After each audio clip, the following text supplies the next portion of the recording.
So I just saw the new teaser trailer for the new Resident Evil movie coming out this year, and I have thoughts, ladies and gentlemen. I have thoughts.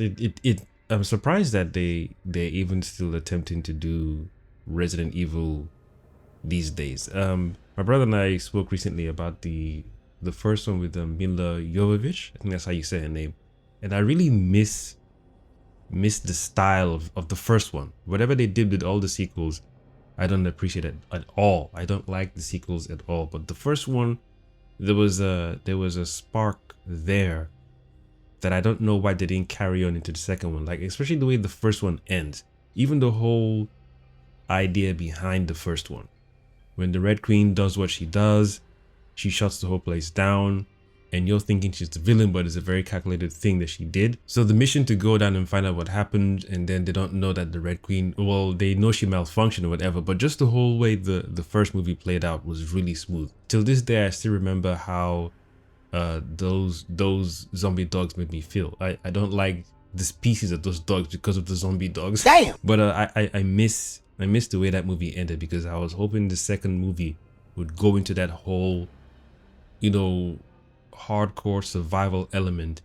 And whatever, I don't know why they did what they did with the second one and the rest of the sequels, because the first one really set the tone, especially the end of the movie. Because even when my brother and I were talking, we were saying it has that same vibe of 28 Days Later, the first movie, when the main character wakes up in empty London. And dude, the way Resident Evil ended just had that same vibe. So imagine if they had done the second movie with that same empty London vibe, but with Raccoon City. Like, give it that realness. This is the world they're in. It's called Raccoon City, and this is what's happened. She's the only one there. She happens to find a police car with a shotgun there, and just having to find survivors. But on her journey to find the survivors, she has to deal with the zombies. And she already had the experience prior to waking up in hospital, so she knows what to expect. But with the new transformations of the liquor, the evolution of the T-virus, and then coming up with new things, they could have done a good job. Maybe not over-introduce new elements just yet. Keep the zombie thing going. Maybe spice up the zombies and make it more ferocious, just a little bit like 28 Days Later, because that movie till this day, my goodness. My brother and I always have this back and forth conversation about who we feel is like for ranking most of the zombie movies we've seen so far. We still feel, I don't know if he feels the same way, I still feel 28 Days Later, and sorry, not 28, World War Z zombies, if you call them that, I feel they're the most ferocious. But before them, 28 Days Later was the one. You don't understand. Before World War Z came out, I thought, okay, Resident Evil zombies are slow. You get a headshot on them, you're cool, you can survive. Once you get the mutations of the liquor and all the other transformed or mutated T-virus infected people, yeah, it's serious. But the base level, the base issue of the movie is zombies. So when 28 Days Later came out and those dudes were running, What? I thought, yeah, this is now the new level of terror when it comes to zombies. So Resident Evil zombies you can handle. You have to make sure you have a light weapon and a heavy weapon when it comes to the horde. But you don't want to be carrying too many heavy tools in case you drop, or especially if you're swinging an axe or a machete and it takes a lot of energy to swing left, right. By that time you're doing all that swinging, you're exerting a lot of energy. So World War Z, for me, till this day ranks as the highest level of terror when it comes to a horde of zombies or horde of infected human beings that can bite you and turn you in 10 seconds. First was 28 Days Later, after Resident Evil, and after is it Rise of the Living Dead or whatever it's called? The other zombie movies, you know what to expect, right? It's when they swarm you, that's when it's more dangerous. No shit. Even if it's you solo, you can still take them down, you can still do some damage. But when they're surrounding you and it's regular zombies, you need to just evacuate it, because if you trip up, if you fall down and they're closer to you, all it takes is for one to grab you and bite you real quick, and it's game over. Yeah, you can still take them down before you turn, but you're practically finished by that point. But when it comes to 28 Days Later, oh my gosh, the fact that they're chasing you, dude, the level of tension and terror is peak at that point, absolute peak. But World War Z, oh, Yeah, that's beyond. That's the highest. I don't know what else you can introduce into a zombie genre that makes it worse than World War Z level of terror. I don't even me to sit down and conceptualize something, it might feel like a gimmick. World War Z just made sense. This is how the virus affects the body, simple. And the turn is 10 seconds, done. So those are the two windows. They're fast, they're very fast, and they will launch at their target easily. They will, whatever they need to do, they will do it. So that's already, and the way that they pile up on each other, my gosh. Maybe they could have reached to that level of terror in Resident Evil 3, maybe. And I feel if they're done, like with Mila Jovovich, if they're done like a trilogy, that would have been cool. That would have been acceptable for me. I wouldn't have wanted a fourth one or a fifth one. But the first one just feels so complete for me that I'm like, yeah, I need a second one. And I need to see what happens when she leaves the hospital. I need to see who she joins. Even then, though that I played the game, I didn't really know, the surrounding characters that much. All I knew was Leon, and that's it. I didn't know the different characters and their different stories or backstories. I was just here for Leon, and that's it. And I wasn't a massive fan of Resident Evil franchise in regards to the game. The story, yes. The zombie concept, of course. But the game itself, like, I've played all the games, and I wasn't. I'm still not even on that level. Yeah, and see, that's what the problem was. Even the game itself was very, very scary. The background music was really, really haunting. Really haunting, and the back and forth. You had to go here to pick up this thing to unlock that thing. So that slow, methodic, like, you really had to pay attention. Let me explain. Anytime you enter a new room, there's a new sound or there are new things just to freak you out. You might think something's in the shadow. Maybe a door is just keep banging against, the hinge or off the hinge because of the wind. Then you're like, okay, let me just go and close that window. Oh, dude. Yeah, that game was terrifying, man. Yeah. Very, very terrifying. I don't know if I'd have been able to manage it if it felt like World War Z. But although the game what's that game called? Days Gone. The horde in that, they're okay. It gives you that little, that anxiety feeling, but I don't feel it accomplishes what World War Z accomplished at all. But anyway, back to this new Resident Evil. Even though it's a teaser, I'm hoping that they have more characters in the movie, because just that one guy, I don't know. And then there's this little tagline that I think it's I don't know if it's from the writer of the Weapons movie or director or whoever, but that movie was epic. That's right. I just want it to be really, really good. I feel the Resident Evil name when it comes to cinema or movies has just been tarnished over the years, thanks to the people who worked with Mila Jovovich on the second movie onwards. But even Welcome to Raccoon City wasn't bad. That was on Netflix, right? I think that was on Netflix. That was still substantial, and I feel they were going somewhere. But aside from the fans, to welcome a larger audience to Resident Evil, especially zombie fans who maybe don't know about Resident Evil or don't really care about it too much game-wise, I feel what you can do with that franchise for the larger audience is just give it a brand new reset, and don't include weird stuff just yet. What do you mean by that? 1 or 2 mutations, terrifying, and no plot armor for certain characters. And even if you introduce new characters, let us get used to the characters a little bit, their characteristics, their mannerisms, maybe a little backstory, but not for all of them. But don't just give us characters that we know are going to die. No, let it be vague. Let it be vague. Let us get connected and attached to most of them, and then we're like, I hope they don't die. And then you do a proper takedown, a satisfying a proper send-off, should I say, at least. That's right. What I saw in the teaser trailer I'm not hopeful. It feels weird too. It feels like it's a straight to DVD or straight to streaming movie. It doesn't feel real. Even the texture of the film, whatever texture they've done, it doesn't feel gritty enough. It just feels too plain. I don't know what I'm trying to say, but there's something weird about the film effect they've used, or whatever camera they use, whatever lens they use to shoot the movie. The final finish, whatever they've done to it, doesn't feel heavy. It doesn't feel it feels off to me, basically. There's something weird about it. Whereas World War Z had this cinematic feel, especially when we just saw the horde running towards that part where Brad Pitt's character and his family were, and then that first guy we saw turn, and we heard the voiceover or the little toy doing the countdown, and then that's how Brad realized, okay, that thing takes 10 seconds to turn him.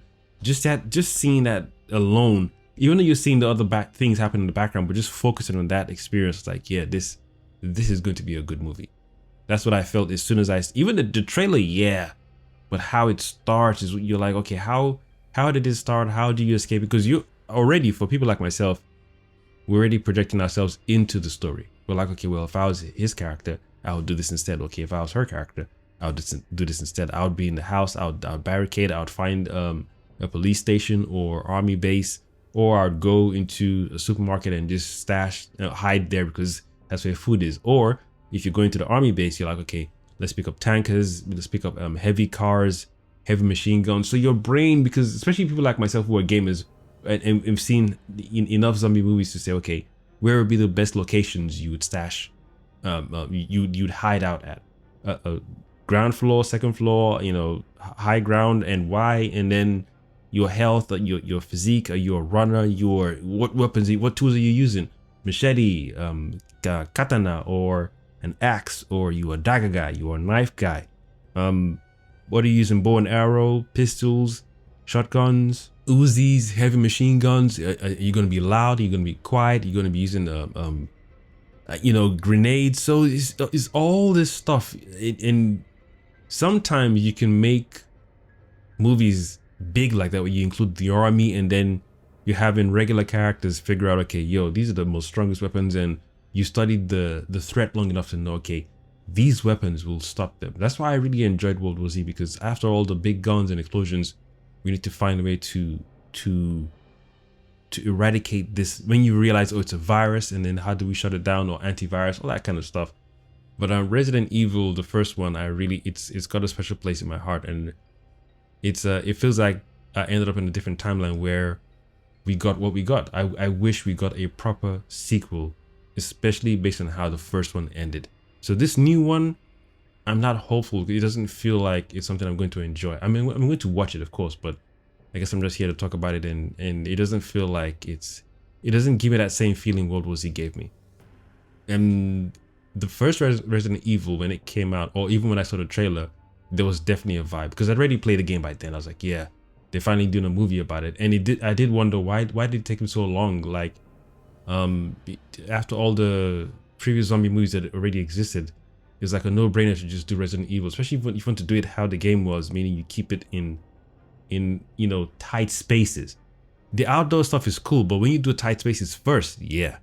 So this new trailer with the new things that like they showed, especially that weird it felt like I was watching two things occur, or three things, shall I say. The scene where the lady in white, her two arms come out, and then her legs, that felt very highly gimmicky, highly gimmicky. So I've not played all the games to date.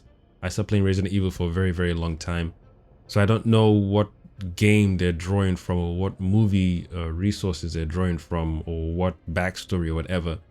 But that felt like Insidious or The Ring. That whole arm coming out the door, and then feet or legs. I was like, yeah, this does not feel like a Resident Evil. And then the big baby in the tunnel. And what I don't like is him. He's encountering all these three different.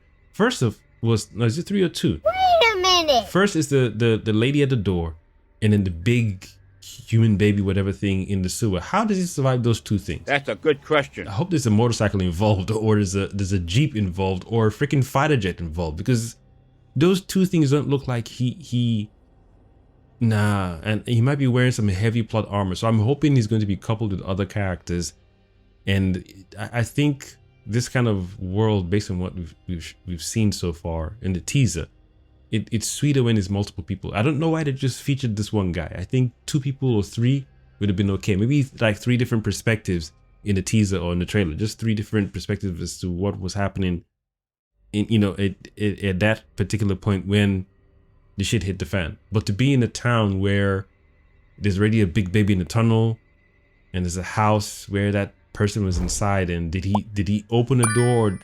Why wasn't she outside? Whoever that woman was, why was she indoors waiting all this time for a random person to just show up and then she intros herself with the hands at the door and then the legs at the it soured it for me, because I was like, oh, a new Resident Evil movie, let's see what they do this time. Anyways, we'll see what they do. Hopefully it's going to be good. Just seeing that name, the movie Weapons, I'm like, well, the Weapons movie was good. So however, they showed that for a reason. I just can't remember if it's the writer, director, whoever, but to show the Weapons movie title as a tagline to say, hey, this came from this person, or this was the people who did Weapons also did this. I don't know. We'll see. We'll see. It might end up being really, really awesome, or it might suck. But I don't know what conversations they're having at Hollywood or in writers' room or whatever. I feel you need people who are really deeply passionate about the franchise, and then again, not just the fans. You want a larger audience. So either you just stick with the original characters from the source material, or you just do a new set of characters in the Raccoon City. And I feel the creation of the T virus needs a really solid story whereby if it's weapons grade testing, trying to create super soldiers, and it's gone wrong, you could get away with strong zombies by doing that. You can. Zombies that just knock you over, but then again, you're gonna need some serious plot armor in your main characters. Or if you're like looking for the cure of cancer, again, like I said, I'm not a super massive fan of the entire Resident Evil lore or storyline. I don't know if the original storyline is they're trying to find a cure for cancer. They thought they did.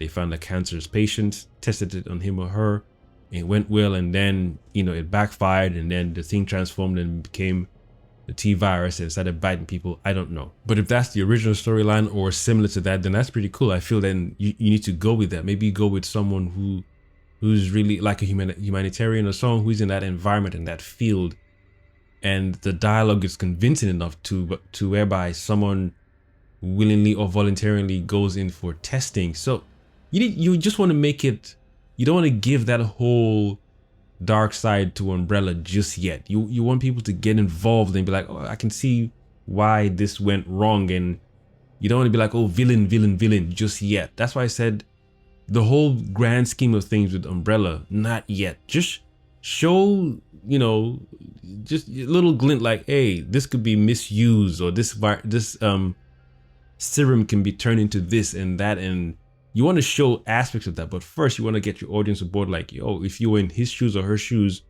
would you feel you're doing something immoral, or wouldn't you feel you're doing something for the greater good? Because this was the intention of creating this serum, was to fight cancer and to finally, beat cancer. Maybe the person who's heading the whole thing lost her husband, or lost his wife, or lost their child to this particular cancer, and they're like gun-ho to say, you know what, we're going to beat this thing, we're going to fix this thing, we're going to cure this thing. So I feel that's where you want to get Umbrella.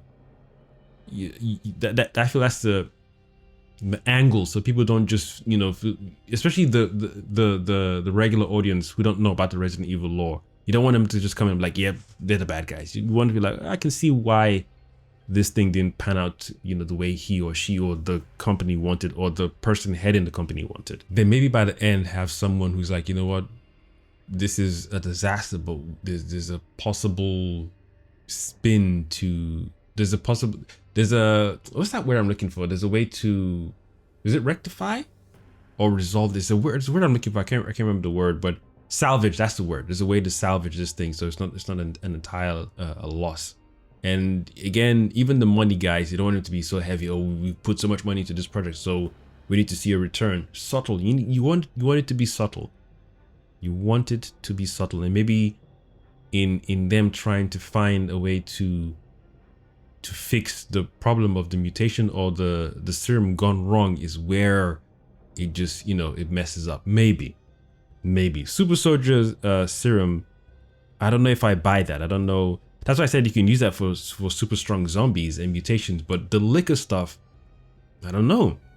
I don't know what other horror movies I've seen where they have weird, obscured monsters. Then it becomes a world of monsters. Unless you say Resident Evil, a world of monsters. And then anyone who sees the liquor like, oh well, It's in the title, so I'm not surprised. I just feel having the liquors takes you out of the whole zombie experience, the whole immersive experience, the whole contained experience where you're having to survive from location to location. Maybe they're trying to get out of the city. They're trying to find a helicopter or a train. They're trying to get to a destination to escape what's going on and trying to avoid the zombies as best as possible. Obviously, my brother always says that he feels those kind of things in movies work well, or in scary movies like this work better, rather than, I mean, you could have that element and then have a team that's come to retrieve the serum, and maybe half of that team or some members of that team were like, yo, we should at least help the civilians, and they've been given strict orders, they're already lost. Basically, assume that people are turned, or the thing was released into the air, so it's lingering in their DNA. It's going to turn them eventually. Just go there and retrieve the serum. We have a way of salvaging this thing. We have someone on site who can find a way to, you know, rejig the serum to make it safe for what we need it for, what we intended it to become. And that's just the SWAT's mission parameters. And maybe 2 or 3 of them are like, no, they're people we can save. We have enough resources that, you know, and we can salvage vehicles that we'll use to transport them out. It's doable. It's doable. But anyway, I've already gone on for too long just regarding this teaser. I don't feel like I'll wait and see.